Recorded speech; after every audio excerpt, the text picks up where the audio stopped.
Welcome to Threads Through the Veil. I'm Naomi, and I wanted to start this channel for so many reasons, which I will go over in this video today. And also, I will go over little facts about myself that made me want to start this channel and some of the topics that we will be discussing later on. So I'm super excited to get started and to show you what's to come. So without further ado, light a candle, pick up a hook, and join me for a video full of fright and mystery.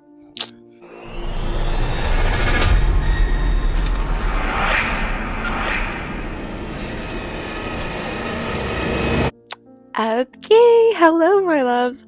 So I just wanted to kind of start off this series by telling you a little bit about myself, but also telling you about some of the topics that we'll be discussing, such as regional hauntings, cryptids, SWs, demons, shadow figures, hide behinds, I almost said clones, not clones. What is it?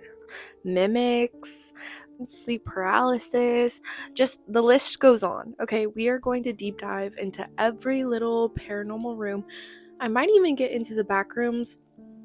I'm unsure yet. Okay, so I will be doing episodes for listener stories specifically. So I have an email that I will be placing in the description below.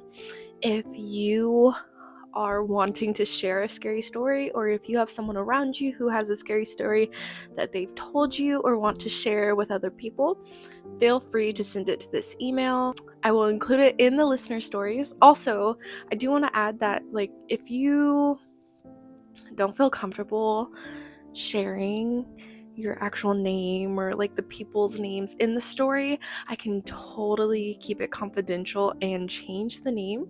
Just let me know beforehand if you want to remain anonymous.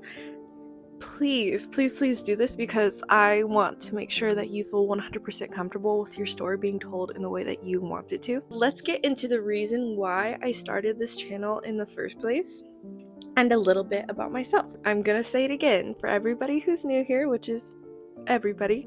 I'm Naomi.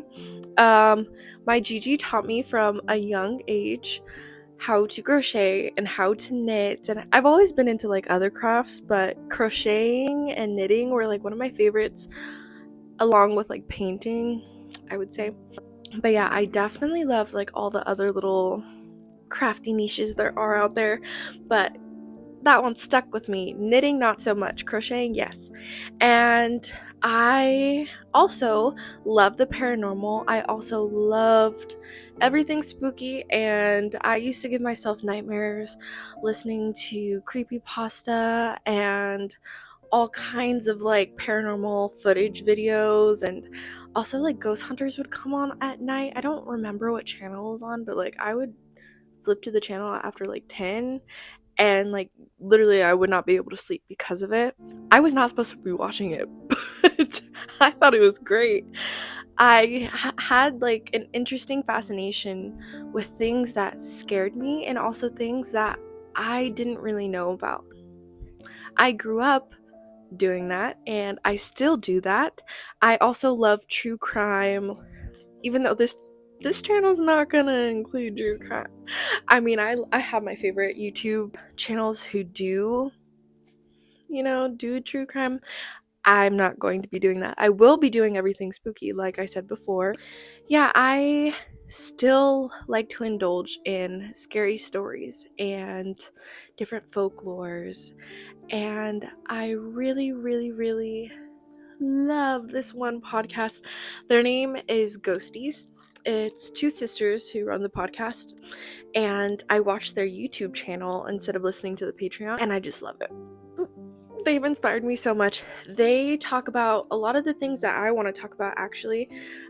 Regional hauntings, places that are haunted that they've been to, or that other people have shared stories about to them. And they do listener stories as well, and they try a new tea every time. they are telling spooky stories. So every episode they have a little tea, and sometimes they'll repeat teas, but most of the time it's like, ooh, you know, let's try this.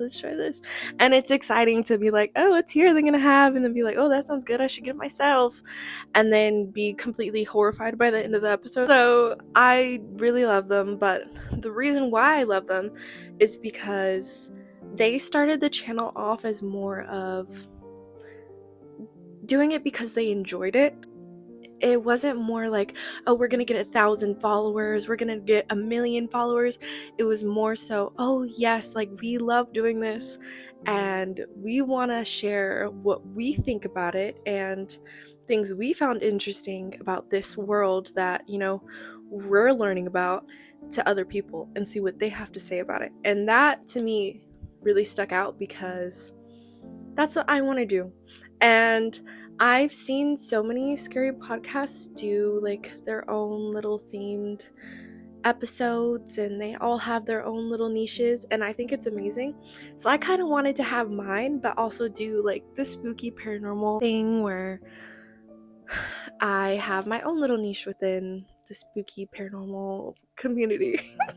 So I decided that instead of doing tea like my favorite podcast does, I will be doing a new crochet. So I will be crocheting while I'm telling you guys scary stories, and that can range from multiple different things. Right now I'm still working on like what my background setup is going to be. I think I'm gonna stick with this for now. Right now you're pretty close to me just because I'm only gonna be talking this video. I'm not going to be crocheting in this video. I know. It's the first video of my crocheting spooky storytelling channel, and I'm not crocheting. Anyways, I just wanted to kind of give an introduction for what the channel will be about, but I promise in the next episode I will be crocheting, and I'm not going to be doing super hard projects.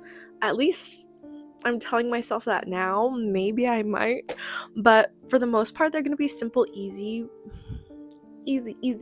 projects that I can do within like 10 to 15 minutes. And I'm going to be doing stuff like scarves, maybe a little tote bag, maybe a bookmark, a coaster, a blanket. Oh, that would be nice actually. Something like tedious, like where I don't really have to think too much about it, like it's a continuous stitch. I don't know. I planned out like every topic I wanted to talk about, but I did not plan out everything I wanted to crochet. So I'm gonna have to do that after I edit this. I'll probably laugh at it while I'm editing it, but yeah, I will probably start the next episode with a blanket. That actually sounds really fun. And or like, oh, like I've been seeing the crochet scrap yarn little rugs, and we're about to build a deck outside of my house, and we need a little welcome mat, so I could do like a little after I said I didn't want any hard projects, this is what I like succumb myself to. I'm getting way off topic. My point is that I wanted to have my own niche. I want to be crocheting while talking to you guys, and it could range from me showing you I'm like sitting right here crocheting and then talking to the camera, or I could also probably do like cutscenes where I'm gonna switch back and forth. Okay, it depends on how big of a project I'm using, so I might like switch it up from time to time. Just a warning, you might not always see my face, even though I know you might want to. Just kidding. That's what I plan on doing, and since it kind of ties both of the things that I love doing the most, I thought it was perfect. I thought it was 100% perfect. I was like, yes, you know, like I took inspiration from a channel that I loved, and you know, channels do that all the time where they're like, I see that's a great idea, let me build on that and make it kind of my own, and I want to do that. And I'm new to YouTube, so I really do ask that like you bear with me because I am new to editing. I am new to setting up. I am new to posting and finding like the right way to post, the right way to speak, the right way to set up the camera, look at the camera, and speak to you guys. But I'm so excited, and I'm getting more excited learning more about it. So, but that's the key word, is that I'm learning, okay, because I'm new. So, I'll not tolerate any bullies like complaining about how I edited it or complaining about the audio. I will take constructive criticism though, because I want to be open to like suggestions on like how to fix certain things and how to like enhance my content, because I want to make it good for you and also for myself, because I want to feel rewarded after doing all of this hard work. No bullying. Okay, I'm new.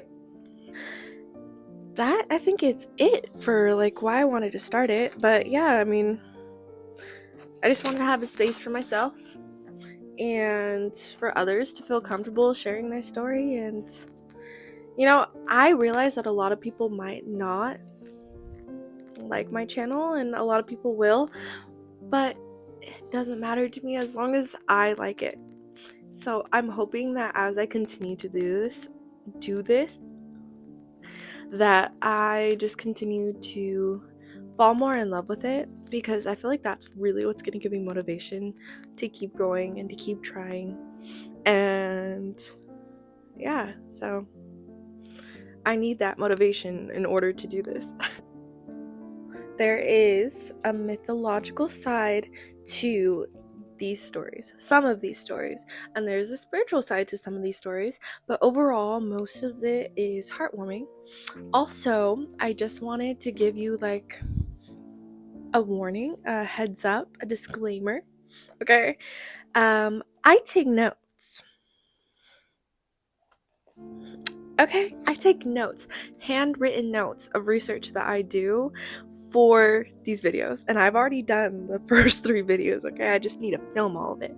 But I just wanted to give you a disclaimer, because there might be instances where you see me looking down rather than looking at the camera, and I wanted to let you know why, because shout out to everybody who could just go off of the top of their head, or they have like more equipment than me and like have something in front of them that they're reading off while it looks like they're looking directly into the camera.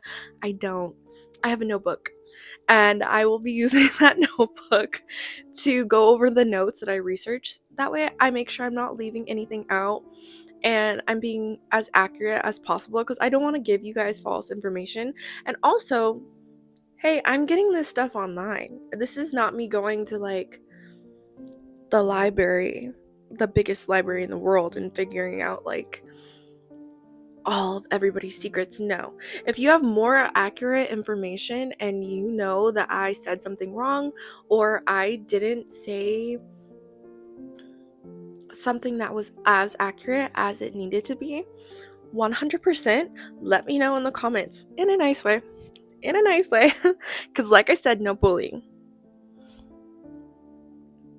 No bullies. Okay. But yeah, go ahead, let me know. Enough about me. Let's get into the folklore of the hearth. In some cultures or regions, the hearth is the heart of the home, and it can symbolize fertility, ancestor connection, safety, among other things. Usually believed to be governed by deities like Hestia, who is the goddess of the hearth and the home, and I believe she is a Greek goddess. Vesta, she's a Roman goddess of the hearth, home, and family, who embodies stability, faith, and sacred fire. Some cultures will brew tea and offer the hearth stories, songs, and prayers. It is believed that the hearth is central of the home and should be treated as such, since it is what keeps the home warm, nourished, and protected. It was also believed that it was a liminal space where spirits could move through, going back to ancestor connection, acting as a spiritual bridge to ancestors, or in other terms, a space where the living and the dead gathered through shared warmth and protection, which I thought was so sweet. That's that like heartwarmingness. Let's get into different cultures and how they view the hearth of the home. In many ancient traditions, such as Celtic and Anglo-Saxon, the hearth fire represented the continuity of family lineage. It was often considered necessary to keep the hearth fire burning year-round to ensure family protection, while also maintaining a direct link to ancestors who had previously inhabited the home. It's pretty cool. In Roman tradition, the hearth was associated with lairs, or ancestral spirits, where families left offerings of food and drink.